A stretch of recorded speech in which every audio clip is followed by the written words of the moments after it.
ครับสบายดีนี่ก็คือกันนั่นแหละเนาะเขาก็ถือว่าอายุกันหลายกว่าเขาเนาะแมนหัวทีเออปานว่าหัวหน้าทีมก็แม่นเนาะเฮาแล้วสอบทางออกคือว่าคือบ่น้องเว้านี่ก็ถึกแต่แม่นว่าสอบ3 วันสอบทางออกกันน่ะปีนขึ้นมาสุดประมาณ5-60 เมตรก็บ่มีหากไม้สิยังลงมาเนาะสิเจาะทางออกก็บ่มีเนาะถือว่าสุดปัญญาเลยสามวันนั่นน่ะพาเดียวกอดคออยู่คือเก่าคือว่ารอดมาฮอดทุกมื้อนี่แหละคันว่าต่างประเทศเนาะเขาบ่ช่วยเหลือเอาทุกๆประเทศเนาะโอ้มีชีวิตย้อนเนาะคือว่าออกมาเขาว่าเอาชีวิตใหม่มาพวกเฮาก็ขอบมกขอบใจหลายๆนี่แต่ผู้หนึงเพิ่นคาเวียกเพิ่นบ่ได้มารวมนำนี่มีแต่3 คนอืมที่เดี๋ยวเราจะเล่าต่อเนาะอันชีวิตการเป็นอยู่นั้นหลังจากว่าเห็นน้ำท่วมอย่างนั้นแล้วเขาก็ขึ้นมานอนอยู่จุดๆนึงเนาะแล้วเขาก็มาคิดว่าโอ้เป็นนำเฮามาบุกรุกยาวบ้านเฮือนเขาเจ้านี่บ่หรือว่าเฮามาเอาใส่แห่เขาเจ้านี่บ่เฮาสงสัยตัวนี้เนาะแล้วเฮาทั้งคนนี่น่ะแล้วก็ขุดดินเอาแห่นั้นไปคืนไปขุดดินเอาแห่ถมไว้ข้างๆบ่อนเฮานอนนี่แหละแล้วก็ภาวนาได้วันนี้นะภาวนาขอให้ฝนหยุดตกแล้วก็น้ำแห้งพอจะได้สระน้ำมันมุดน้ำออกนะแล้วก็ภาวนาแล้วก็บนบานสิ่งศักดิ์สิทธิ์อยู่เท่านั้นแหละว่าเฮาสิบ่เอาแล้วแห่คำนี่นะเฮารอดชีวิตออกไปได้ก็ดีแล้วเข้าเจนขางัวขาควายแล้วก็ขาหมูว่าอันสิ่งศักดิ์สิทธิ์นั่นน่ะเฮ็ดอันเป็นพิธีให้นี่นะแล้วเฮาก็มานอนวันนี้เพราะว่าโทรศัพท์มันดับแล้วนอนก็จักว่าสิหลับสิตื่นนั่นแหละบ่ฮู้โมงฮู้เวลาเลยแล้วก็ต่อมาแล้วก็ออกไปสังเกตเบิ่งน้ำมันก็ลดลงหน่อยนึงนั่นแหละลดลงหน่อยนึงแล้วก็เพิ่นทั้งคิดฮอดลูกคิดฮอดเมียได้ทั้งไอ้คำเพิ่นว่าโอ้เฮ็ดลำลุกเฮ็ดแนวนี้บ่เฮ็ดแนวนี้อันเฮาวางแผนว่าสระน้ำบ่จึงมีโอกาสรอดได้ถ้าเฮานอนอยู่ที่เฮาสิตายซื่อๆบ่นี่นะเพิ่นว่าด้วยความจนปัญญาว่าคิดฮอดลูกคิดฮอดเมียนะสระน้ำเฮาก็เขาก็เห็นดีลองสระลงประมาณ10 นาทีเนี่ยตึงก็บ่แห้งแล้วน้ำมันไหลมาเป็นปกติอยู่แล้วมันขนานกันไปเรื่อยๆนะครึ่งชั่วโมงแต่ว่าสิแห้งไปหลายเติบเนาะน้ำก็บ่ลดลงแล้วก็เมื่อทีบ่นอนหั่นแหละกับเมื่อแล้วก็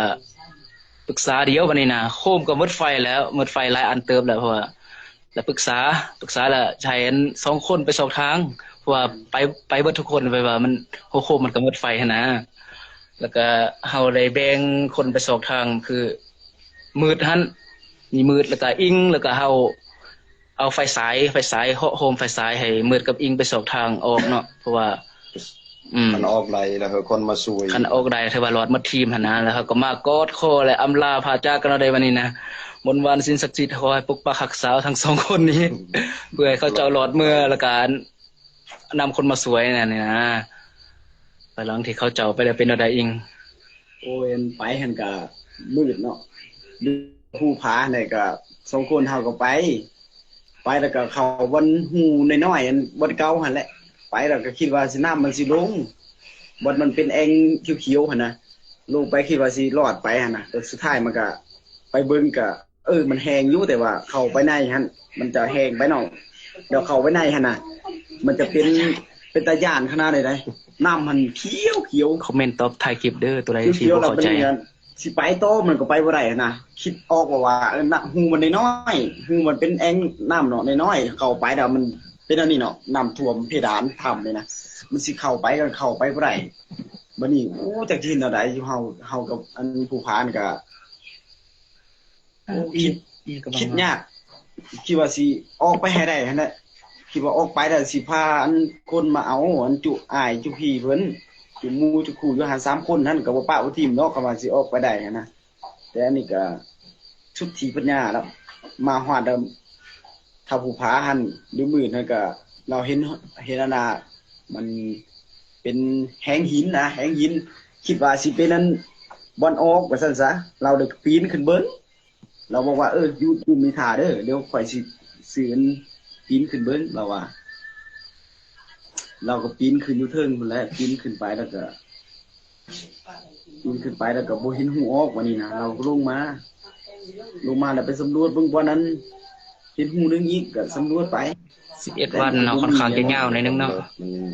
มืดแต่มันก็บ่แม่นเฮาปะเฮาทิ้งเนาะเฮาก็ฮักกาแฟงหมดนั่นแหละแต่ว่าเพิ่นออกมาเพิ่นเลาะไปเนาะคือว่าเฮานี่ก็นับถือเพิ่นซำว่าลูกชายเฮานั่นแหละแต่ว่า